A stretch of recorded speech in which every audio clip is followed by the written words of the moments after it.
ډېره ډېره مننه او بیا د طهبایۍ د خوږو درنو پوښتنو ته په دې دومره ښکلي پروګرام او په دومره ښکلي ادب او احترام کې په ناسته باندې ډېر ډېر ډېر ډېر داد ورکوم او خدای دې وکړي چې دغسې پروګرامونه بیا بیا په طهبایۍ کې دوی جوړ کړي او موږ راشو.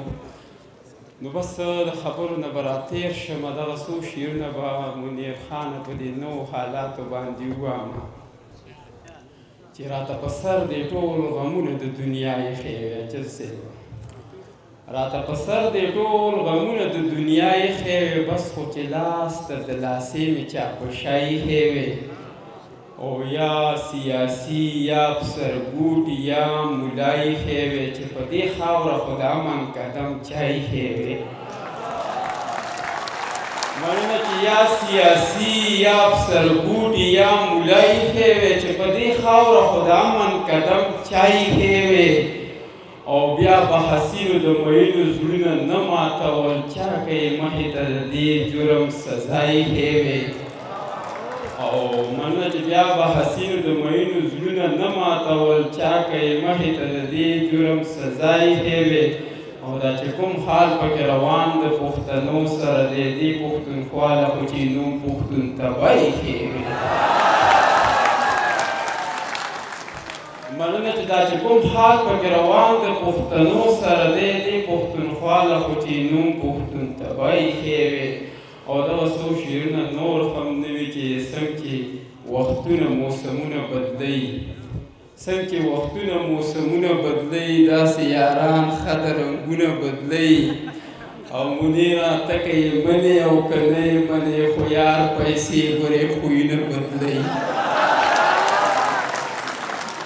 مننه چې ته که یې منې او که نه یې منې، خو یار پیسې ګورې خویونه بدلوي. هغه مین ته زه مین نه وایم، د زړه په پرېم کې چې عکسونه بدلوي. هغې مار خوړلی د پړي نه یېرېږي، همدا زموږ په علاقه باندې ډرون شوی دی، ډرون مار ته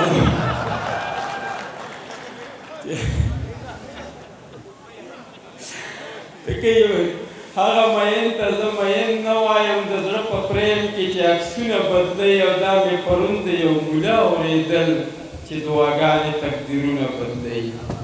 او دغه د یو سرکاري ملګری راغی، هغه وایي چې یاره زمونږ په دې دغه باندې څه ووایه، نو دغه به ووایم چې په کوم هنر باندې قاتل مې د سر خواله راځي، په کوم هنر باندې قاتل مې د سر خواله راځي، چې خم مې ووژني او بیا مې خم دواله راځي.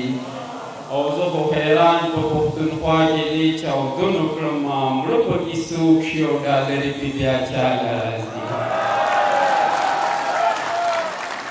مننه چې زه خو حیران په پښتونخوا کې دې چاودنو کړم، مړه پکې څوک شي او ډالرې پې بیا چاله راځي. او داسې په ټول عمر په بوسو کې اوبه نه بیایي، که ورځ به راشي دا تیارې به هم رڼا له راځي. او دا خو متل شوی د ملک سویه د ملک سپېلې وي، زما کاله ته د کاله سړی مې غلا له راځي. دا خو متل شوی د ملک سویه د ملک سپېلې وي، زما کاله ته د کاله سړی مې غلا له راځي. او د بم بارود او اسلحې ایجاد که هر ځای وشي، خو تجربې له به پښتون او پښتونخوا له راځي. مننه چې د بم بارود او اسلحې ایجاد که هر ځای وشي، خو تجربې له به پښتون او پښتونخوا له راځي. او نن خو د حق ویناو طرف خپل غزل کې وکړه، خو ځان خبر که نتیجه به یې سبا له راځي. علامه صاحب که په حوالت یې ولګولم، بیا مې ذمهوار چې خبرې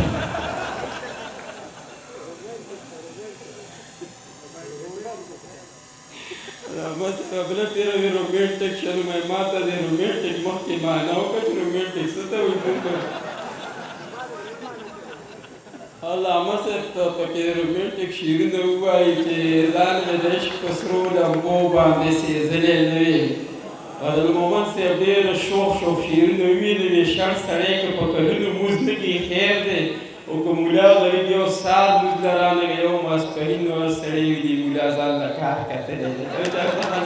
نو ما وایي که مونږ هر څه وایو خیر دی، خو تاسو ګوره داسې شوق شعرونه مه وایاست نه چې د دغه رومانټیک شعرونه د دې دپاره چې ځان مې د عشق په سرو لمبو باندې سېزلی نه وي. افسوس افسوس دی چې مې تا ته یار ویلی نه وي، او اوس چې دې نه وینمه بې اوره سوځېږمه زه او دې نه به دا ښه وه چې ما درته کتلی نه وي.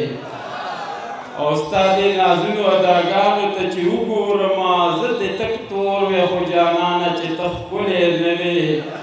او خیر کاغیار راله هر قسم ارمان تازه کړو، خفه په دې شم چې یارانو خو لوټلی نه وي. او کله ناکله په خپل ژوند کې دومره تنګ شمه چې ویمه چې دې دنیا ته زاړو راغلی نه وي.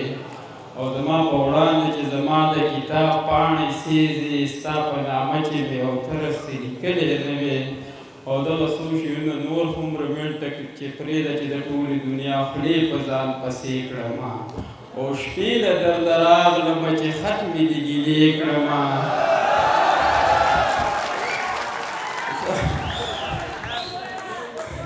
علامه صاحب دغه یې جوړوله ده چې پرېږده چې د ټولې دنیا خولې په ځان پسې کړمه. او شپې له درده راغلمه چې خط مې دې ګیلې کړمه. او دا به پرې نه وایي چې خوب راله راغلی دی، ویښ په یو اشنا چې وږې سترګې دې مړې کړمه. او نن مې زړه له راله ما وې زړه پې راشه وسېزه، او څه به درته یاره روزانه نوې بانې کړمه. او ډېر جوړې زما د انتظار ساړو نیولې وې، او جوخ را سره کښېنه چې د تن خولې خولې کړم. او ښه ښکلې او غزل په دې شیرینه شپه بیا ولیکه، او راشه او ترجانه چې سم زړه ته دې نږدې کړمه. یو جهان مننه.